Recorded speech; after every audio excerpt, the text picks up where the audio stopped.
우리 오늘은 이제 지난주에 이어서 이제 민수기 말씀을 함께 계속 살펴보도록 합니다. 자, 민수기는 이 출애굽한 이스라엘 백성들의 그 광야 여정 중에 거의 40년의 역사를 대부분을 기록한 책이라고 지난주에 말씀드렸죠, 그죠?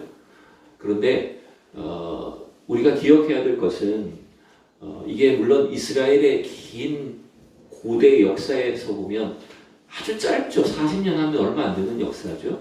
그렇지만 그 40년의 그 광야 여정이 단지 역사의 아주 짧은 일부분으로만 기억되는 것이 아니죠.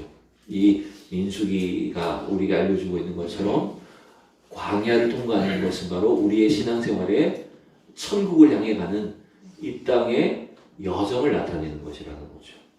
마치 일제 36년의 역사가 우리가 잊어서는 안 되는 그 시간이었던 것처럼 이스라엘 백성들이 광야 40년을 지나가는 것은 하나님이 약속하신 땅으로 우리를 인도하시는, 이 땅에서 우리가 믿음을 지키며 광야 같은 이 땅을 살아가는 그 여정을 나타내는 것 자체가 이 민수기의 말씀이었다는 거예요. 그래서 지난주에 스데반 집사님은 이 이스라엘 백성들의 이 광야 생활을 뭐라고 표현을 했죠? 광야 교회라고 불렀잖아요. 그러니까 그 자체가 신앙생활이었다는 거죠. 어려울 수도 있고 여러 가지 시험과 환란이 있는 기간이긴 하지만 그 자체가 우리가 하나님을 예배하는 그 어려움 속에서도 하나님을 의지하는 중요한 믿음의 시간들이었다는 거예요. 그래서 오늘 우리는 이제 본격적으로 이제 민수기 말씀을 함께 이제 들어가 보게 될 텐데, 민수기라고 하는 이 책에 이름이 붙은 이유가 여러분 뭐라 그랬죠? 민수기라고 했을 때 그 이름의 뜻이 뭐예요? 백성들의 숫자를 냈다는 거죠. 그래서 이 민수기의 시작과 끝부분에 나오는 두 번의 인구조사라는 특징 때문에 이제 이 후대 학자들이 민수기라고 이름을 붙이게 된 거예요. 그래서 1장에서 이제 4장 사이에 이제 첫 번째 인구조사가 기록되어 있다라고 이렇게 이제 볼 수가 있거든요. 자, 우선 1장을 시작하는 이 구절을 보면 하나님께서 이제 인구조사를 명령하시는 내용이 나오는데, 우리 1장 1절에서 3절, 지난주에 읽었던 부분이지만 시작하는 부분을 우리 다시 한번 살펴보도록 하죠. 1절에 3절 우리 다시 읽어봅시다. 시작. 이스라엘 자손이 애굽 땅에서 나온 후 둘째 해 둘째 달 첫째 달에 여호와께서 시내 광야 회막에서 모세에게 말씀하여 이르시되, 너희는 이스라엘 자손의 모든 해 중 각 남자의 수를 그들의 종족과 조상의 가문에 따라 그 명수대로 계수할지니, 이스라엘 중 20세 이상으로 싸움에 나갈 만한 모든 자를 너와 아론은 그 진영별로 계수하되 그랬어요. 여러분, 이 민수기가 시작하는 오늘 1장 1절이 보니까 그 시기가 하나님께서 지금 인구조사를 지시하시는 딱 그 시기가 언제라고 되어 있어요? 날짜가 둘째 해 둘째 달 첫째 날이라고 되어 있어요. 그러니까 뭘 기준으로? 그러니까 출애굽을 기준으로 2년째라는 거죠. 그러니까 그 앞서 1년 동안은 1년하고 1개월 동안은 이제 다 지나간 거예요. 그 기간이 뭐냐면 이스라엘 백성들이 애굽에서 홍해 건너가지고 시내산 와서 거기서 이제 하나님의 말씀을 받는 그 기간이 1년 걸렸다고 보시면 되고, 그 다음에 또 1개월은 바로 레위기 말씀을 받은 기간이에요. 그렇게 이해하시면 됩니다. 그러니까 출애굽기가 1년이라고 생각하시면 되고, 그 다음에 레위기가 한 달인 거예요. 시간적으로 보면. 그래서 레위기까지 말씀을 받았기 때문에 이제는 성막도 다 만들었고, 또 제사장의 의복도 다 지었고, 그리고 그에 필요한 성전 예배와 제사와 관련된 모든 율법들, 규례들을 다 받은 거예요. 그게 지금 딱 1년 1개월이 걸린 겁니다. 그리고 민수기가 시작하는 것이 2년 2월 1일이 되는 거예요. 그래서 사실은 이 인구조사는 결국은 뭐냐면 이제는 본격적인 광야 여정의 이제 출발 준비를 하는 겁니다. 신앙적인 준비가 많이 끝났어요. 종교적으로 이제 끝해야 될 것들이 다 끝이 났어요. 그래서 이제 이 인구조사를 통해서 이스라엘 백성들의 어떤 진영, 군대, 조직 이런 것들을 갖추도록 하시는데 이게 이제 민수기의 시작이라는 것입니다.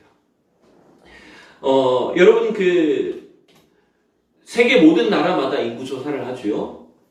제가 이렇게 자료를 찾아보니까 우리나라는 언제 이렇게 이 근대적인 인구 조사를 시작했냐면 1925년도에 일제시대 때 일본군에 의해서 인구 조사를 시작한 거예요. 그럼 그때는 보통 인구 조사를 왜 했을까요? 왜 일본 그 군부가 식민 지배를 하면서 왜 인구 조사를 시켰을까요? 네? 그쵸. 남자들 징집하려고. 또 이 세계 대부분 나라가 마찬가지입니다. 인구 조사를 하는 이유가 대부분 공통점이 있어요.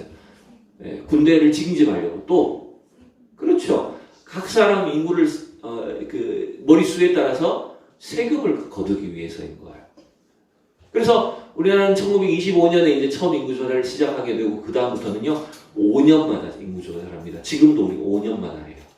옛날에는 막 가가오고 방문했지만 이제는 다 그냥 컴퓨터로 입력하는 방식으로 이렇게 인구조사를 하게 되는데 대부분 나라가 이와 같다는 거예요. 그런데 여러분 하나님은 오늘 이 민수기에서 그것도 2번이나 걸쳐서 인구조사를 하게 하시는데 우린 그 이유를 이제 한번 정리를 해볼 필요가 있습니다. 이 신앙적인 면에서 하나님은 왜 이스라엘 백성들에게 이렇게 2번에 걸쳐 인구조사를 하게 하실까요? 성경에 보면 여러분 하나님이 싫어하시는 인구조사도 있었습니다. 언젠지 혹시 기억나실까요? 그렇죠. 다윗 왕 때에 다윗 왕이 신하에게 인구조사를 실시하겠는데 하나님 그걸 굉장히 싫어하셨어요. 그래서 큰 징벌을 내리시죠. 또 어떨 때 하나님 인구조사를 싫어하셨는데 왜 또 민수기에서 인구조사를 지시하셨을까? 그 이유를 오늘 몇 가지 한번 정리해보면 첫 번째는 여러분 제가 한번 이렇게 정리를 해봤어요. 첫 번째 이유는 이거예요. 바로 하나님의 신실하심을 드러내시기 위해서라는 거예요. 첫 번째 이유가 뭐라고요? 하나님의 신실하심을 드러내시기 위해서라는 거죠. 여러분 민수기를 포함해서 우리에게 주신 이 하나님의 말씀은 성경은 전부 다 하나님이 얼마나 놀라우신 분이시고 하나님이 얼마나 신실하신 분이신지를 가르쳐주기 위해서 기록하신 말씀이에요. 여러분 우리가 말씀을 읽을 때마다 하나님의 신실하심을 하나님이 얼마나 약속을 지키시는 분이신지 오늘 우리가 새벽에 보는 이사의 말씀처럼 하나님의 열심히 일을 이루리라 하신 것처럼 하나님이 모든 일들을 이루어 주신다는 걸 믿으셔야 됩니다. 그런데 여러분 민수기의 인구조사가 무슨 하나님의 신실하심과 연관이 있을까요? 여러분 이 인구조사는 거슬러 올라가 보면 하나님이 구원을 약속하신 것과 연관이 있는 거예요. 우리가 몇 주 전에 창세기 12장의 말씀을 봤죠? 그때 하나님이 아브라함을 부르시면서 갈대아 우리에 살고 있는 아브라함을 부르시면서 뭐라고 약속하셨죠? 너는 본토 친척 내 아버지를 떠나서 내가 내게 지시할 땅으로 가라 라고 하셨잖아요. 그리고 내가 거기서 내 자손을 큰 민족이 되게 하겠다. 일단 12장에서는 그죠? 큰 민족이 되게 하겠다 이렇게 약속하셨어요. 그럼 도대체 민족은 몇 명 정도 돼야 민족일까요? 네, 어마어마해야 되겠죠. 근데 여러분 그런 약속을 주셨음에도 불구하고 아브라함이 100세가 될 때까지 자기 몸에서 사실은 자기 아내에게서 난 이 본 자식은 없었어요. 물론 하갈을 통해서 이스마엘을 낳기도 하고 또 그두라라는 여종을 통해서 다른 아들들 한 6명 정도를 낳은 것으로 추정이 됩니다. 근데 이 아브라함에게 아들이 없었어요. 근데 하나님은 그 아들이 없는 그 아브라함에게 계속해서 뭘 약속하시죠? 내 민족을 하늘의 별과 같게 하겠다. 15장에 보면 이렇게 되어 있어요. 창세기 15장에 보면 자 15장 4절 제가 읽을게요. 여호와의 말씀이 그에게 임하여 이르시되 그 사람이 내 상속자가 아니라 내 몸에서 날 자가 내 상속자가 되리라 하시고 5절 읽읍시다. 시작. 그를 이끌고 밖으로 나가 이르시되 하늘을 우러러 무별을 셀 수 있나 보라. 또 그에게 이르시되 내 자손이 이와 같으리라. 아멘. 하나님의 구원의 언약은 뭐였어요? 아브라함에게 내 자손이 큰 민족이 되게 하겠다. 하늘의 별과 같이 되게 하겠다. 그리고 네 자손들에게 뭘 주겠다고요? 이 땅을 주겠다. 땅과 자손에 대한 약속이었어요. 근데 여러분, 이 하나님의 약속은, 언약은 단순히 여러분 이 아브라함의 집안이 뭔가 잘 된다, 아브라함이 뭔가 번성한다, 이 정도로 그치는 약속이 아니죠. 이 약속은 하나님이 온 인류를 구원하시기 위한 하나님의 구원 계획을 말씀하시는 거였어요. 그런데 그 약속이 어떻게 성취됩니까? 100세가 되어서, 네, 100세가 되어 낳은 그 이삭을 통해서 하나님은 민족이 되게 하시겠다는 거예요. 그것도 한참 느리게 진행이 되죠. 네. 다음에 또 야곱을 낳고, 에서와 야곱을 낳고, 그 야곱이 이제 12아들을 낳게 되는데, 그 한참 느린 듯처럼 보여졌던 그 하나님의 언약이 이렇게 시간이 흘러서 400여 년이 지난 후에 오늘 민수기 1장을 시작하면서 보니까 몇 명이 됐을까요? 여러분, 오늘 마지막 우리가 읽었던 46절을 보면 인구조사하는 숫자가 몇 명이 됐을까요? 네, 계수된 자의 총계는 60만 3,550명이었더라. 이것도 어떤 부류를 센 거예요? 20세 이상으로 싸움에 나갈 만한 남자만 센 거예요. 물론 이제 고대에는 주로 좀 여성의 인권이 없는 시기였기 때문에 그런 것도 있겠지만 오해하면 안 됩니다. 그러면 여자들은 인구로 쳐주지 않는 거냐? 이것 아니에요. 이것은 한 가정을, 이스라엘 군대를 대표할 만한 남자들의 이제 숫자만 센 거죠. 그래서 60만이지만 여기에 딸려있는 식구들, 노인들, 그리고 자식들까지 하면 여러분 아무리 보수적으로 최소한으로 잡아도 이때의 출애굽 때 이스라엘 백성들 인구를 몇 명이라고 보시는지 압니까? 200만 명으로 봅니다. 모든 인구수를 다 합하면 아마 최소한 200만 명이 될 거라는 거예요. 결국 이 숫자가 뭡니까? 뭘 보여주는 겁니까?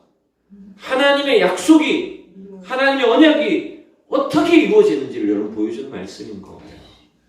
여러분, 우리의 신앙은 딴 게 아닙니다. 하나님의 그 약속을, 하나님이 우리에게 주신 그 구원의 약속을 이루어 주시는 분이심을 우리는 믿어야 된다는 겁니다.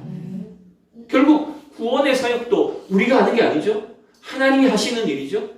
주님께서 성령님을 통해서 우리 안에 이루어 가시는 일들이죠. 우리의 믿음이 딴 게 아닙니다. 하나님의 약속을 믿는 것입니다. 그 하나님 지금도 살아계시고 우리가 믿는 것입니다.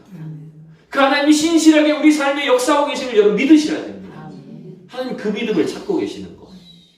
그래서 오늘 인구조사를 통해서 하나님이 얼마나 신실하게 역사하셨는지를 우리에게 보여주시는 거예요. 제가 숫자는 다 세보지는 않았지만 지난주에 저희 그 어머니가 팔순이어갖고 이제 식구들이 이제 모였는데 모르겠어요. 제가 우리 사촌 조카들까지 하면 몇 명이나 되는지는 잘 모르겠어요. 세보면 셀 수도 있겠는데. 그러니까 여러분 한두 사람이 믿음 안에서 한 가정을 이루었을 때 그 가정을 통해서 믿음의 후손들이 얼마나 많이 나타날 수 있겠어요. 어머니 팔순에 모였는데 그중에 목사가 3사람이고 다 뭐 자기 교회에서 나름대로 충성하게 섬기는 그런 충성스러운 일꾼들이 이제 모이게 된 거예요. 그러니까 얼마나 감사한 일입니까? 그러니까 여러분, 우리는 이와 같이 하나님이 우리의 삶 속에서도 날마다 신실하게 역사하신다는 사실을 여러분 확신하셔야 되는 거예요.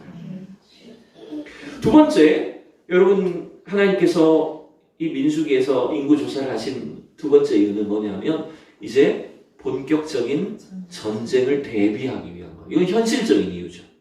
계속해서 하나님께서 인구조사를 명령하실 때 각 지파별로 인구를 조사할 때마다 뭐라고 표현하고 있을까요? 이게 지금 민수기 1장에 곳곳에 열몇 번 이제 기록이 되어 있거든요. 너희는 이스라엘 자손의 모든 회중 각 남자의 수를 그들의 종족과 조상의 가문에 따라 그 명세대로 계수할지니 누굴 계수해요? 이스라엘 중 20세 이상으로 싸움에 나갈 만한 모든 자를이라고 합니다. 네, 여러분 결국 이 인구조사에 현실적인 이유가 있는 거예요. 거짓말로 이제는 본격적인 싸움이 이루어지게 된다는 거죠. 그래서 이 유아들 외에 여성들과 노인들 외에 60만 명이 된다라고 하는 것 자체가 이게 얼마나 큰 숫자인지 여러분 알 수가 없죠. 그러나 여러분 이스라엘 백성들은 훈련된 군인이 아닙니다.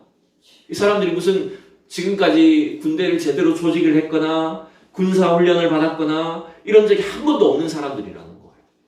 그러나 뭐는 명확할까요?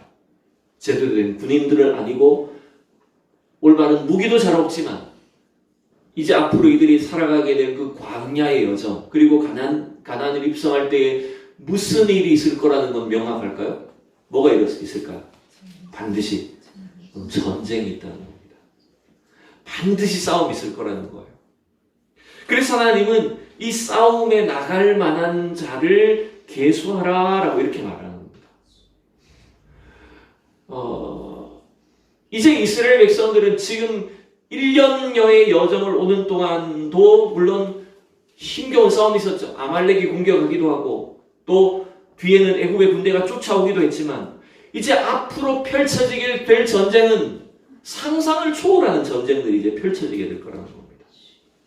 이제는 여러분 그렇지 않습니까? 우리가 신앙생활 할 때도 예수 믿으면 아무 전쟁이 없어질까요? 예수 믿으면 아무 시험이 없고 그냥 편안하게 살아갈 수 있을까요? 절대로 그렇지 않잖아요. 우리가 예수를 믿으면 오히려 우리의 믿음을 공격하고 막 흔들어 놓는 그런 위험한 일들이 시험들이 더 찾아오지 않습니까? 이스라엘도 마찬가지였던 거예요. 본격적인 전쟁이 믿음의 전쟁이 이들 앞에 놓여 있게 된다는 거죠. 영적 전쟁이 이들을 찾아온다는 거죠. 그래서 오늘 이 말씀이 사실은 우리의 신앙생활에도 그대로 적용되는 거예요. 주님이 우리를 구원하시기 위해서 불러주셨어요. 그러나 동시에 광야 같은 이 세상을 살아가는 동안 우리 앞에는 뭐가 일어날까요? 우리 삶에 날마다 무슨 일들이 일어날까요? 영적 전쟁들이 일어나기로 했어요. 그래서 사도 바울도 신약 성경에 보면 우리에게 이렇게 말합니다. 디모데후서 2장에 보면 이런 말씀이 있어요. 같이 읽어봅시다. 시작. 너는 그리스도 예수의 좋은 병사로 나와 함께 고난을 받으라. 우리 믿는 자들을 뭐라고 불렀어요, 바울이? 그리스도 예수의 좋은 병사로. 우리는 군인이라는 말이에요. 우리는 영적 군병들이라는 거예요. 이 싸움에 놓여있기 때문에 우리가 늘 기억해야 돼. 우리의 싸움이 어디 있는지를 봐야 된다는 거예요. 에베소서 6장에 보면 우리가 유명한 구절 있죠. 12절 시작. 우리의 씨름은 혈과 육을 상대하는 것이 아니요 통치자들과 권세자들과 이 어둠의 세상 주관자들과 하늘에 있는 악의 영들을 상대함이라. 아멘. 여러분 우리 속에 날마다 이런 영적 싸움이 우리의 믿음을 흔들고 우리를 불안하게 하고 우리의 건강을 치기도 하고 우리의 인생 전체를 여러분 위태롭게 할 만큼 힘든 싸움이 있을 때가 있다는 거예요. 그래서 결국 우리가 이렇게 부름받은 것은 하나님의 백성이 되는 것은 다가올 영적 전쟁들을 날마다 대비하는 삶을 살아야 된다는 것입니다. 주님이 저와 여러분을 그리스도의 군사로 불러주신 줄로 믿습니다. 우리가 이 사실을 기억해야 돼요. 그래서 날마다 영적으로 무장하고 전신갑주를 입고 이 영적 싸움 가운데 담대히 맞서서 여러분 승리하는 우리 성도들이 될 수 있기를 축복합니다. 여러분 그래서 우리 믿는 자들은요 오히려 시험이 오고 환란이 오면 더 담대해져야 돼요. 왜 그럴까요? 이건 예상치 못한 싸움이 아니라 어떤 면에서는 예상된 싸움이라는 거죠. 그죠? 여러분 우리 가정에 우리 삶 속에 어려운 문제가 올 수 있습니다. 그때 우리는 어떻게 생각하시면 되냐면 올 것이 왔구나. 네. 이제 예정된 싸움이 왔구나. 하나님께서 우리를 강하고 담대하게 해주셔서 그 싸움을 이기게 하실 줄로 믿습니다. 여러분 날마다 주님을 의지하셔야 되는 거예요. 그게 바로 이스라엘 백성들이 지금 이 인구조사를 실시하신 이유라는 겁니다. 세 번째, 여러분 이 이스라엘 백성들 지금 인구조사를 한 이유, 계수하라고 명령하신 이유가 뭐냐면 세 번째는 이겁니다. 하나님 백성의 정체성을 위해서.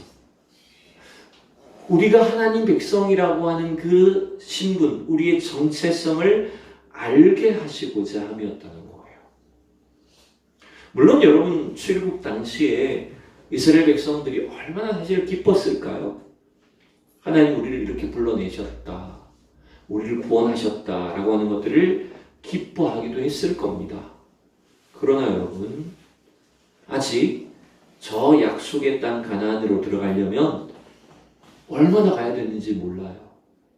또 여러 가지 어려운 문제들이, 싸움이 일어나게 될 거예요. 여러분, 그러면 우리의 어떤 신앙이나 우리의 가치관은 언제 드러나냐면 어려울 때 이제 드러나게 되겠죠. 일이 잘 풀리고 좋아봐요. 그럼 뭐 아무 문제가 없죠. 그때는 늘 기쁘죠. 근데 어려움이 닥치면, 문제가 생기면 그때 우리 속에 도사리고 있던 불안함도 드러나게 될 것이고 우리의 걱정, 염려도 나타나게 될 거예요. 그게 어쩌면 이스라엘 백성들이 지금 속에 감추어져 있는, 내재되어 있는 그들의 정체성과 신분이라는 겁니다. 여러분, 문제는 이 이스라엘 백성들이 애굽에 몇 년 있었을까요? 400년 혹은 430년 동안 애굽에 생활을 했단 말이에요. 그러면 물론 전체는 아니지만 요셉이 죽은 후에, 총리 요셉이 죽은 후에는 이제는 그 요셉을 알지 못하는 또 다른 왕조가 나타납니다. 힉소스 왕조라고 하는 그 애굽의 새로운 왕조가 나타나면서부터는 이스라엘 백성들을 곱게 봐주지 않아요. 우호적으로 대해주지 않았어요. 그래서 그때부터는 이스라엘 백성들이 번성하기를 싫어해서 뭘 시킵니까? 노역을 막 시킵니다. 그들을 억압합니다. 그래서 학자들이 추정하기로는 한 200년 정도는 지금 이스라엘 백성들이 애굽에서 노예 생활을 했을 거라고 추정하는 거예요. 그럼 여러분 생각해 보세요. 200년 노예 생활을 해도 돼요. 2세기 동안 여러분 우리가 노예로 살아간다고 생각해 보세요. 그럼 우리가 생각하는 정체성이 어떨까요? 하나님은 아예 다 잊어버리고 가나안 땅에 대한 약속도 아무것도 다 없고 상실해버리고 그냥 200년을 노예로 살아버려요. 그럼 어떻게 될까요? 사람들의 의식 세계가 어떻게 될까요? 그렇죠? 우리는 아무것도 아니야. 우리는 그저 애굽 사람들이 시키는 대로 일할 뿐이야. 그냥 노예 수준으로 머물러 버린다는 거예요. 자기 스스로는 움직일 수 없어요. 철저히 명령에 따라서 움직이는 사람들이 돼버린다는 거예요. 그래서 이들이 그 광야를 통과하면서 조금만 어려움이 닥치면 어떻게 반응했을까요? 이스라엘 백성들이 애굽으로 돌아가자. 우리가 애굽 사람들 밑에서 사는 게 훨씬 더 낫겠다. 또 민수기에 보면 유명한 사건이 있죠. 가데스 바네아에서 12정탐꾼을 저 가나안 땅으로 보냈을 때 그 갈렙과 여호수아만 우리가 이길 수 있다라고 보고를 하고 나머지 10명의 정탐꾼들은 뭐라고 스스로를 평가했습니까? 자기 자신에 대한 정체성을 뭐라고 고백합니까? 우리 민수기 13장 33절 같이 읽어봐요. 시작. 거기서 네피림 후손 임 아낙 자손의 거인들을 보았나니 우리는 스스로 보기에도 메뚜기와 같으니 그들이 보기에도 그와 같았을 것이니라. 아멘. 여러분 이 구절을 잘 보셔야 돼요. 가나안 백성들이 먼저 메뚜기처럼 본 게 아니라 누가 스스로를 메뚜기로 봤어요? 자기들이 스스로를 메뚜기로 봤어요. 그러니 지금 이스라엘 백성들의 자기 정체성이 여전히 어떻다는 거죠? 우리는 아무것도 아니야. 메뚜기야. 우리는 노예야. 안 좋게 말하면 노예 근성에 썰어 있다는 거예요.